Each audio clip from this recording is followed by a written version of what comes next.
Selamat siang teman-teman semua. Pada hari ini kita akan mempelajari materi baru setelah UTS yaitu Microsoft Power BI. Di mana mungkin teman-teman masih asing, jadi kita pada pertemuan kali ini mau belajar mengenai pengenalannya terlebih dahulu. Nah, sebelum itu teman-teman bisa buka modul Microsoft Power BI-nya, itu ada di materi kelas, file kelas material, terus udah aku pin atau teman-teman bisa cari aja modul Microsoft Power BI kayak gitu. Dan berharapnya teman-teman juga udah download ya Microsoft Power BI-nya itu sendiri. Nah, di sini aku mau menjelaskan pengenalannya dulu tentang Microsoft Power BI. Nah, seperti yang kita tahu ya teman-teman, perkembangan bisnis pada saat ini gitu semakin meningkat, di mana semakin banyak orang-orang yang lebih memilih mengambil resiko untuk membangun bisnis dibandingkan menjadi seorang karyawan kayak gitu. Khususnya di era-era pandemi ini, lebih banyak nih orang-orang yang merintis usaha atau bisnisnya. Tapi diperlukan nih teman-teman dasar atau berbagai macam teknik yang digunakan untuk meningkatkan atau mengembangkan si bisnis tersebut. Nah, salah satu tekniknya itu yaitu menggunakan si bisnis intelligence ini. Jadi, seperti yang kita tahu, semakin cepatnya perkembangan teknologi di era digital ini, data menjadi salah satu hal yang penting bagi perkembangan bisnis perusahaan. Jadi, data merupakan aset yang sangat berharga bagi organisasi dalam memahami bagaimana sikap pelanggan, bagaimana kondisi pasar, titik pertumbuhan, dan yang lain sebagainya. Nah, dengan cara mengelola data yang baik dan benar, akan menjadi wawasan bisnis yang berguna untuk mengarahkan sebuah keputusan penting dalam perusahaan. Jadi dengan data-data yang diperoleh oleh pemilik bisnis, Oke, sorry teman-teman. Nah, jadi dengan adanya data yang diperoleh oleh pemilik bisnis, maka akan membantu tuh data-data tersebut untuk melakukan analisa gitu teman-teman. Jadi pebisnis akan melakukan analisa terhadap data-data yang ada. Gunanya ya untuk menentukan keputusan dari perusahaan tersebut. Nah, sekarang kita mau mencari tahu kira-kira apa sih itu business intelligence kayak gitu. Nah, di sini kita bisa lihat. Oke. Jadi hari ini kita belajar tentang Microsoft Power BI. Nah, apa sih business intelligence itu? Nah, business intelligence adalah sekumpulan teknik dan alat yang digunakan untuk mentransformasi data mentah menjadi sumber yang berguna dan bermakna untuk tujuan analisa bisnis. Dimana kita tahu nih teman-teman, kalau perusahaan mengumpulkan data-data perusahaan, biasanya dalam bentuk Excel gitu ya. Di dalam Excelnya isinya biasanya tanggal penjualan, kemudian kayak lokasi penempatan, dan yang lain sebagainya. Nah, data-data tersebut kan masih sangat sulit ya teman-teman untuk dilakukan analisa nih. Kira-kira keputusan yang diambil dari data-data tersebut itu apa sih gitu. Nah, oleh karena itu adanya lah si business intelligence ini gitu. Karena di dalam business intelligence kita dapat mentransformasi data-data tersebut sehingga dapat digunakan untuk melakukan analisa bisnis nantinya. Nah, tujuan dari si business intelligence ini untuk mempermudah perusahaan dalam melakukan interpretasi data-data yang berjumlah besar, sehingga perusahaan dengan mudah menentukan keputusan perusahaan, seperti strategi perusahaan, mengetahui peluang dan tantangan yang ada, dan sebagainya. Kayak gitu. Nah, di sini kita akan mempelajari mengenai apa itu Microsoft Power BI. Microsoft Power BI adalah produk business intelligence dari Microsoft yang mencakup aplikasi berbasis desktop dan web untuk membuat model, membuat model dan memvisualisasikan data. Nah, di sini ada Power BI Service, yaitu layanan bisnis berbasis cloud yang disediakan oleh Power BI. Nah, karena dia berbasis cloud, maka dia dapat diakses melalui media internet. Nah, jenis-jenis dari Microsoft Power BI itu ada Power BI Desktop, Service, dan Mobile. Nah, teman-teman udah tahu nih Power BI Desktop yaitu Power BI yang teman-teman sendiri udah download, yang cuma bisa digunakan di perangkat-perangkat tertentu seperti komputer atau laptop yang menggunakan Microsoft ya. Kalau yang iOS sepertinya belum bisa. Kemudian di Power BI Desktop ini itu aplikasinya sangat lebih komprehensif daripada Power BI Service dan Power BI Mobile kayak gitu. Nah, jadi di Power BI Desktop teman-teman bisa menganalisa data, mentransformasi data, membuat visualisasi data dan sebagainya. Kemudian di Power BI Service teman-teman seperti yang udah dijelasin sebelumnya, dia kayak layanan cloud gitu yang dapat menyimpan ataupun melihat si laporan ataupun data yang disediakan di Power BI Service. Kemudian ada Power BI Mobile, dia juga fungsinya kurang lebih mirip dengan Power BI Service. Dia nggak bisa yang sekomprehensif si Power BI Desktop, sehingga hanya dapat melihat ataupun menganalisa lah data-datanya yang ada. Nah, di Power BI Mobile ini, itu dia cuma bisa diakses melalui si handphone gitu. Nah, ini ada contoh-contohnya. Ini lebih komprehensif ya teman-teman, Power BI Desktop. Pilihannya lebih banyak. Tuh, dia bisa diedit-edit ataupun ditransformasi lebih jauh. Tapi kalau Power BI Service dia cuma ada tampilan dari laporannya, Power BI Mobile juga ada tampilan dari laporannya. Nah, kenapa kita harus pilih Microsoft Power BI? Nah, karena yang pertama, Microsoft Power BI merupakan paket siap pakai untuk data umum yang bermanfaat bagi bisnis kita. Jadi dia udah paket siap pakai ketika kita punya data-data umum kayak Excel kita masukin. Nah, nanti mereka akan bantu kita nih untuk melakukan analisa gitu yang bermanfaat bagi bisnis kita. Jadi kayak lebih mudah buat lakuin analisa karena dia merupakan paket siap pakai. Kemudian yang kedua, dia merupakan real-time dashboard. Karena setiap data dalam bisnis intelligence itu terintegrasi, maka ketika ada satu data yang berubah, maka semuanya akan secara langsung ngikut gitu teman-teman. Jadi real time datanya terupdate sendiri. Kemudian penyimpanannya juga aman ya, karena disimpan di cloud dan juga dihubungkan dengan server organisasi. Jadi nggak perlu cemas datanya hilang. Kemudian datanya itu berdasarkan bahasa natural, bukan bahasa SQL. Jadi kalau misalkan teman-teman bingung bahasa SQL, mungkin bahasa-bahasa yang pemrograman gitu teman-teman. Kayak misalkan bahasa coding, itu kan kita sebagai kaum awam mungkin kalau misalkan aplikasinya kayak gitu nggak ngerti ya. Tapi karena kita menggunakan Microsoft Power BI, nah bahasanya ini pakai bahasa biasa, bukan bahasa yang SQL.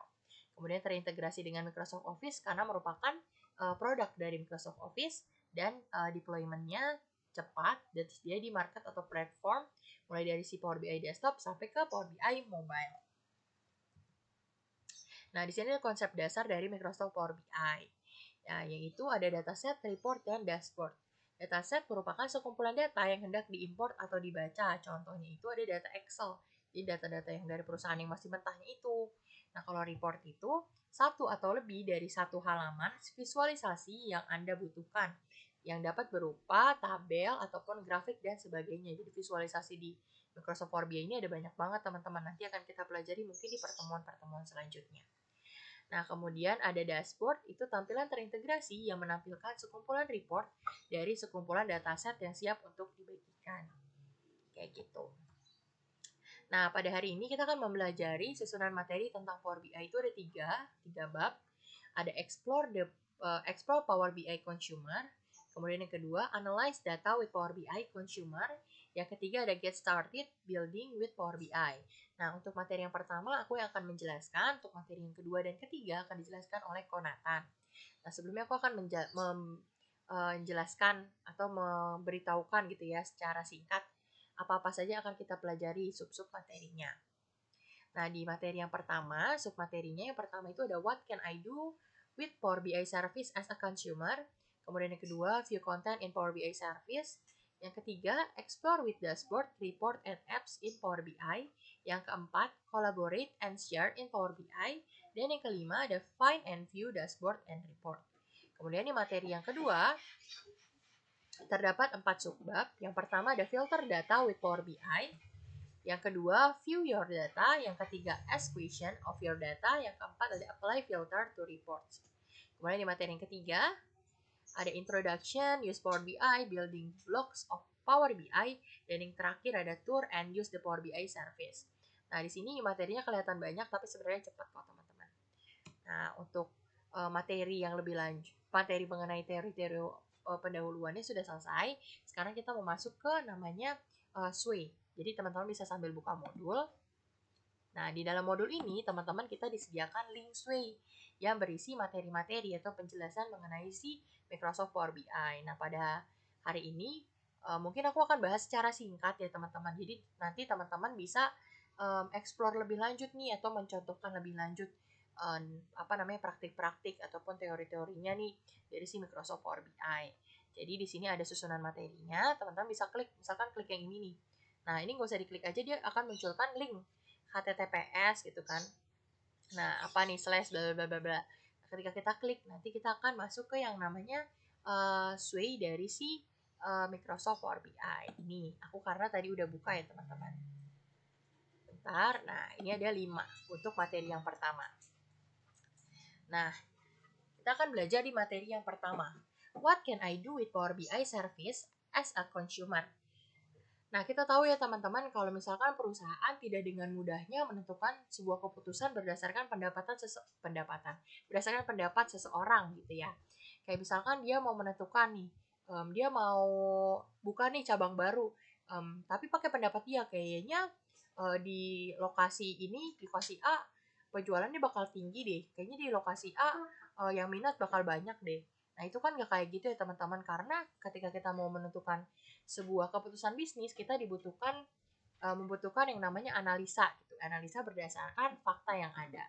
Nah, dengan adanya si Power BI ini, dia akan membuat kita menjadi apa ya, lebih mudah dan lebih efektif gitu dalam menganalisa setiap data yang ada. Kenapa? Karena kita udah belajar tadi ya, Power BI itu kan akan mentransformasi data kita gitu, menjadikan data kita sebagai visual-visual kayak gini yang apa ya, lebih menarik buat dilihat gitu. Ada gambar grafik batang gitu kan. Ada yang bulat-bulat gitu kayak scatter plot, kemudian ada kayak yang bulat juga kayak gitu-gitu kan teman-teman. Nah, jadi kayak kita sebagai yang ingin menganalisa bisnis kita itu akan lebih mudah dalam melakukan analisa bisnisnya kayak gitu. Nah, um, kenapa lebih efektif? Karena ketika kita nih, kalau misalkan buat manual ya, misal kita mau buat manual nih, grafik batang. Tadi kita mau buat berdasarkan lokasi, misalkan lokasi A, B, C gitu kan. Terus tiba-tiba kita mau berubah berdasarkan tampilinnya berdasarkan gender, berdasarkan jenis kelamin gitu kan. Nah, itu kan berarti bikin lagi kan grafik baru, garis-garis lagi sendiri manual, itu kan lama. Kalau di Power BI kita tinggal setting aja mau berubahnya atau mau buat grafiknya berdasarkan apa. Jadi kayak langsung klik gitu, cepat buat berubah si data-data dari chartnya kayak gitu. Nah, how to know if you are a Power BI consumer? Nah, kalau di dalam Power BI itu ada dua pengguna gitu teman-teman. Itu ada consumer dan juga ada yang namanya designer.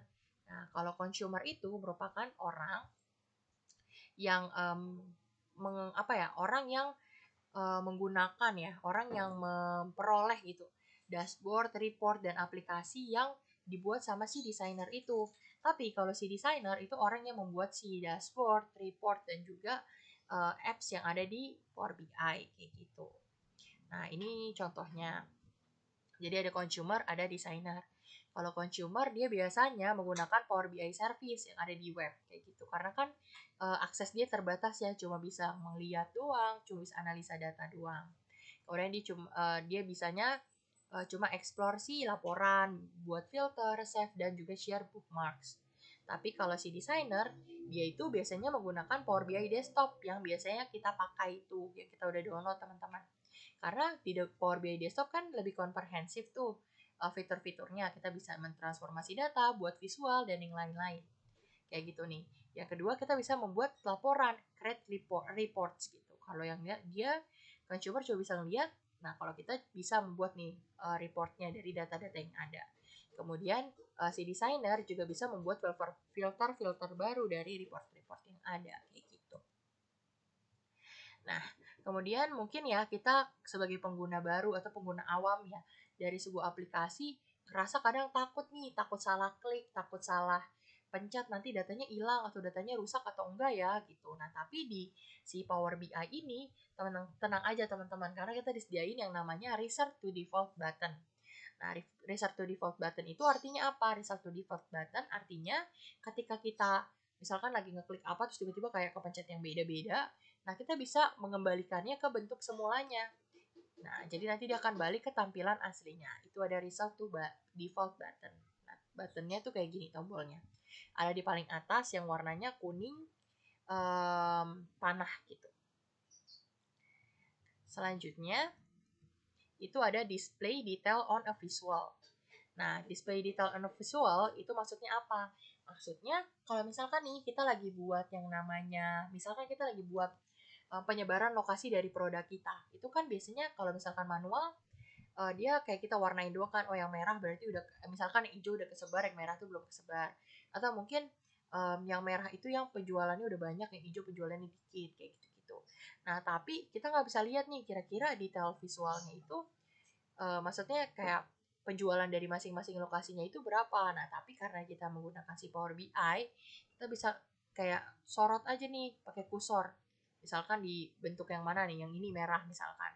Nanti dia akan kasih tahu lokasinya itu ada di mana, pendapatannya berapa gitu, atau penjualannya berapa. Atau di garis ini kayak kita bisa lihat ini kan per bulan, dia akan ngasih tahu per masing-masing lokasi misalkan penjualannya berapa, kayak gitu. Nah, kemudian show data that is used to create a visual. Nah, karena kita sebagai consumer, berarti kan kita nggak punya data asli ya teman-teman untuk melihat, untuk mentransformasi data tersebut, kayak gitu. Tapi di dalam Power BI ini kita juga disediakan, kita dapat melihat data-data yang digunakan untuk membuat si visualisasi tadi. Jadi kayak gini, misalkan kita buat grafik yang batang ini ya, ini grafik, pokoknya yang inilah ya data visualisasinya. Nah, nanti dia di bawahnya ini akan disediakan tuh data-data yang digunakan untuk buat visualisasi yang ada di atas ini, yang percentage unit market share for YOY change kayak gitu. Nah, kemudian ada export data. Nah, di dalam export data ini kita bisa mengekspor data dari Power BI ke Microsoft Excel kayak gitu. Kita juga bisa ekspor ke Microsoft PowerPoint dan juga bisa diekspor ke PDF. Ya.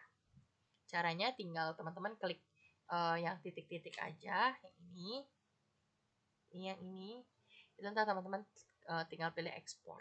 Ntar tinggal pilih mau ke Excel, PDF, atau ke PPT.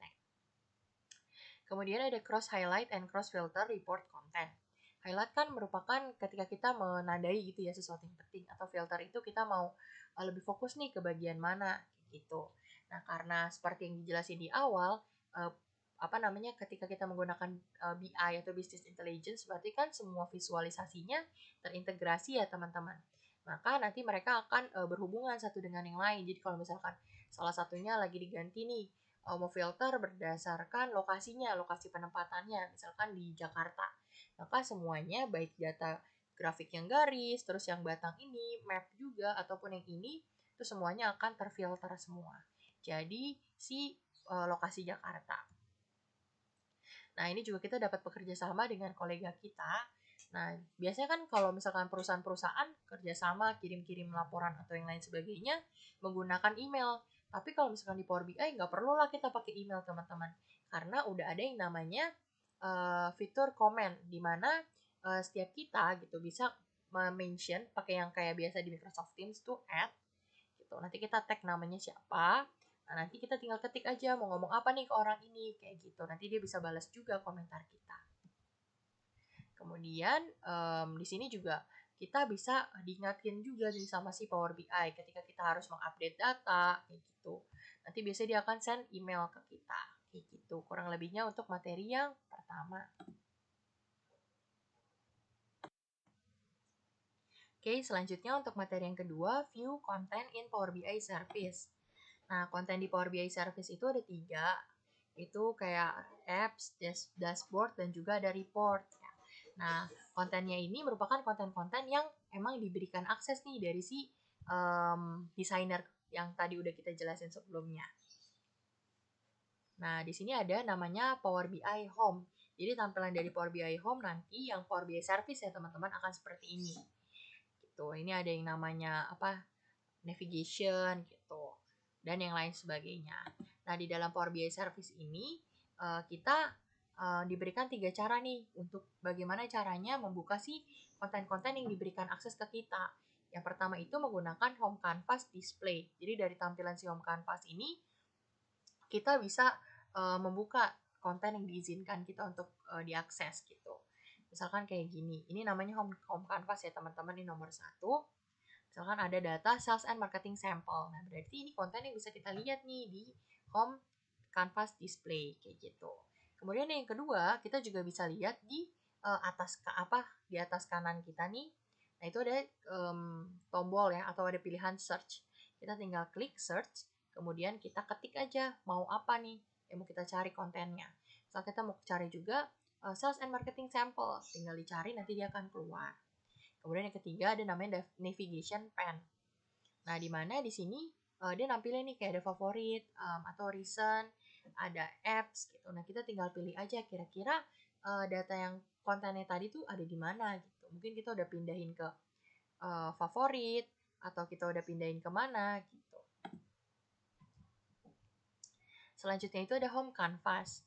Nah, home canvas ini merupakan tampilan ketika kita udah buka si konten yang ada, yang udah kita diizinkan gitu, kita akses.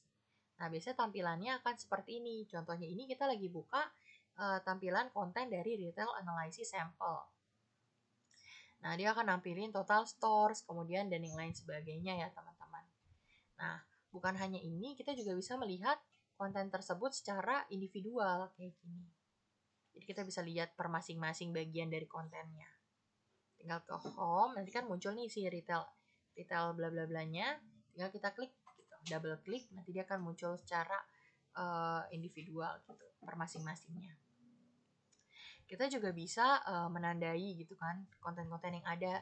Misalkan kita menganggap sebuah konten itu penting, itu kita bisa bikin jadi favorit. Nanti akan muncul bintang-bintangnya. Jadi gampang kalau mau cari. Atau disediakan juga yang namanya frequency. Ya, semakin sering kita buka bagian atau konten itu, maka dia akan muncul. Nah, contohnya kayak si Van Ansdel. Nah, jadi dia kan nggak di bintang, tapi ada di favorites and frequency gitu. Karena frekuensinya sering buat dibuka. Kalau recent itu apa ya, konten-konten yang terakhir kalian buka. Kalau apps ya konten-konten yang di-share ke kalian gitu sebelumnya, khususnya aplikasi ya. Kemudian share with me yaitu konten-konten yang di-share oleh kolega kalian gitu sebelumnya.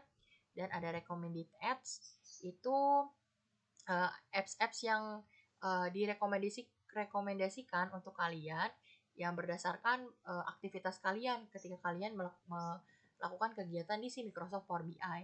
Kemudian ada learning resource, itu membantu kalian untuk dapat belajar gitu kan. Si Microsoft Power BI itu kayak gimana.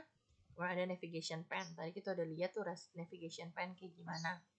Ada favorit, recent, apps kayak gitu-gitu. Nah, favorit, recent, apps ini kita bisa lebih mudah gitu cari si konten kita.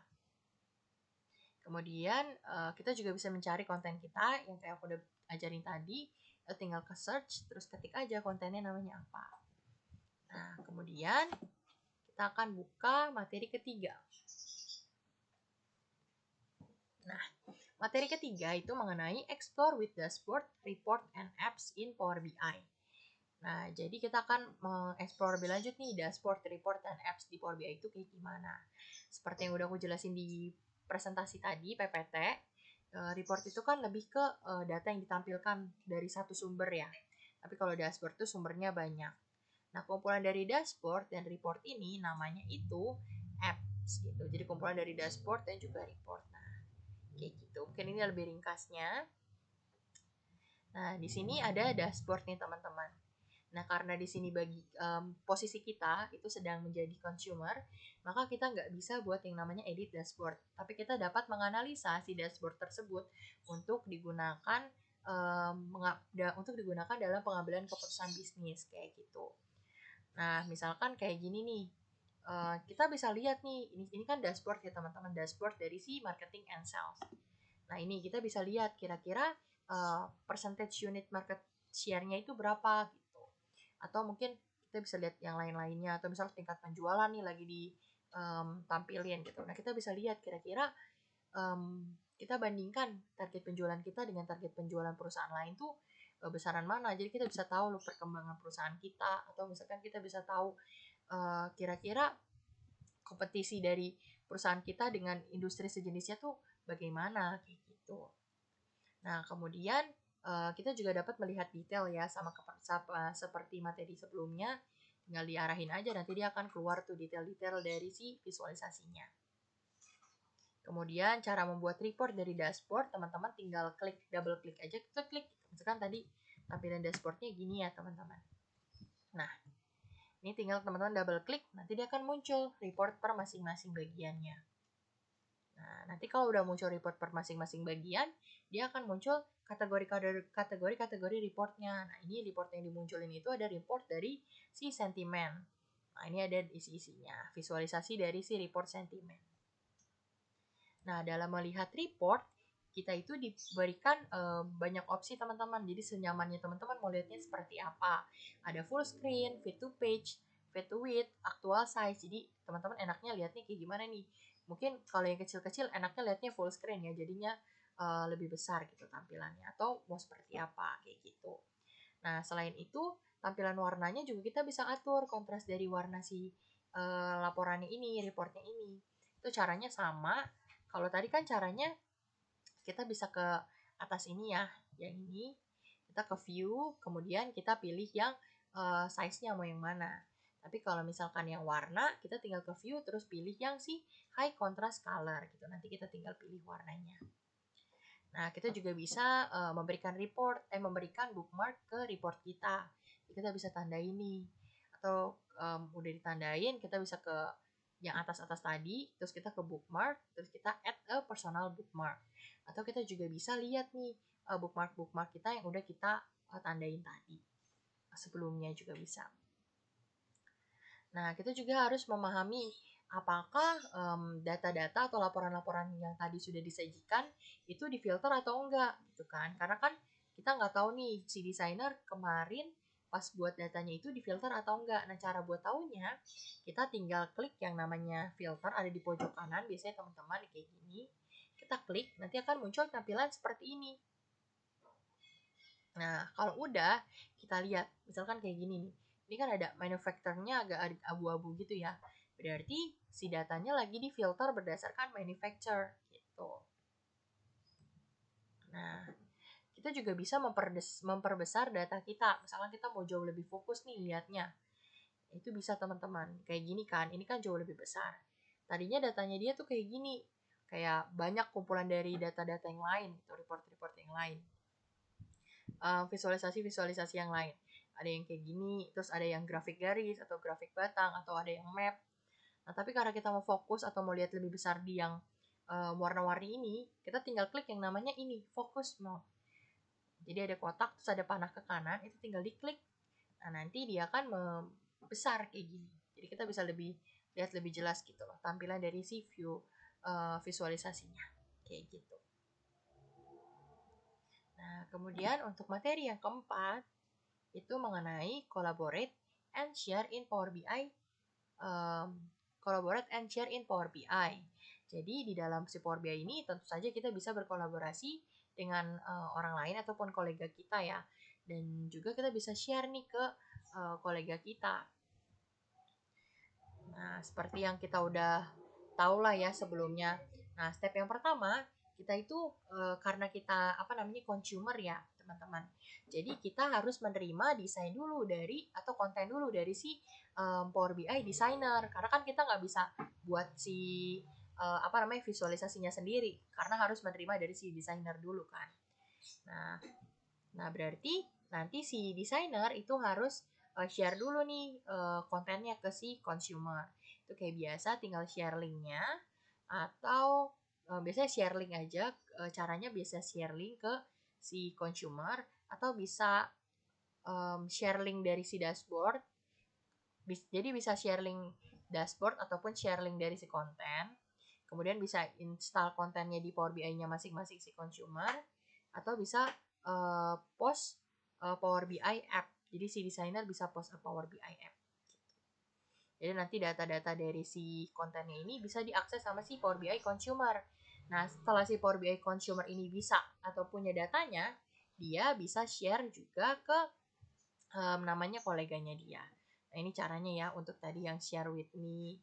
Jadi dia si desainernya bisa send gitu link-linknya ke consumernya. Nah, kalau misalkan kalau share apps berarti dia pakainya yang My Apps gitu. Nah, kalau misalkan udah kan tadi di-share ya ke pihak eksternal maupun internal dari si consumer. Caranya masih sama, dia tinggal ke share with me aja. Nih kayak gini. Nanti kan muncul file-filenya atau konten-kontennya tinggal di-share gitu. Nah, di-share kepada kolega-kolega yang memiliki akses gitu. Nah, seperti yang udah dijelasin sebelumnya kan bisa komen ya teman-teman. Nanti tampilan dari komennya tuh akan seperti ini. Nah, nanti kita bisa klik di sini add gitu, mention siapa nih, atau misalnya mention Cassandra gitu, mau ngomong apa. Nah, nanti dia akan balas juga lewat sini kayak gitu. Nah, komennya di dashboardnya kita gitu. Nah, kita juga bisa melakukan print. Kita bisa cetak nih si Power BI-nya ini gitu kan. Nah, caranya gimana? Nah, kalau misalnya mau cetak si dashboard, teman-teman di dashboard tinggal klik yang export, terus klik yang print this page. Tapi kalau misalkan report, berarti kan teman-teman lagi ada di report nih. Karena misalkan tadi ada di report yang segmentation ya, aku lupa. Pokoknya misalnya di salah satu report, itu kita tinggal ke export, nah terus kita tinggal pilih yang print, atau misalnya mau pilih yang PDF juga bisa. Jadi kayak export biasanya. Atau kita juga bisa print per masing-masing visualnya. Misalkan mau print yang ini doang nih, yang bulat ini. Nah, teman-teman tinggal fokusin dulu nih dia. Jadi full screenin dianya dulu. Nah, baru tinggal sama kayak yang ini. Export terus print this page. Jadi visualisasinya dia ini sendiri, ke print sendiri aja gitu. Nah, export atau Power BI report tuh PowerPoint. Kayak yang tadi ya teman-teman, kalau misalkan teman-teman mau ekspor ke PowerPoint, tinggal klik export, terus pilih yang PowerPoint. Nanti dia akan muncul tampilan di PowerPoint. Jadi kalau misalkan teman-teman mau ada presentasi bisnis, lebih mudah nih. Atau tampilan datanya lebih menarik gitu buat dipresentasikan ke kolega teman-teman nanti. Kayak gini. Nah, kemudian yang terakhir itu ada materi kelima. Materi kelima itu mengenai find and view dashboard and report gitu. Nah, jadi di sini tuh sebenarnya ada contoh teman-teman dari Microsoft Sample Sales and Marketing. Tapi kan ini lebih ke Microsoft Service ya teman-teman yang ada di web. Sebenarnya kan nanti kita akan lebih fokus ke Microsoft di desktop. Jadi kalau misalnya teman-teman mau coba contohnya, teman-teman bisa ikutin aja step by step di materi yang kelima ini gitu. Teman-teman bisa sign in kemana, kemudian ke apps, ke get apps, cari yang si find more apps and consulting service and add app source gitu. Nanti download si sales and marketing sample. Nah, nanti di sini akan muncul dashboard dari si sales and marketing sample. Tapi karena ini aku nggak contohin, jadi aku jelasin secara ringkas ya teman-teman. Nah, kemudian di sini ada prosedur bagaimana cara membuka gitu kan dari si dashboard ya. Teman-teman tinggal klik aja sih sebenarnya dashboardnya gitu, marketing and sales. Nanti di biasanya akan muncul dashboard si marketing and sales-nya, ada dashboard, ada report, ada visualisasinya.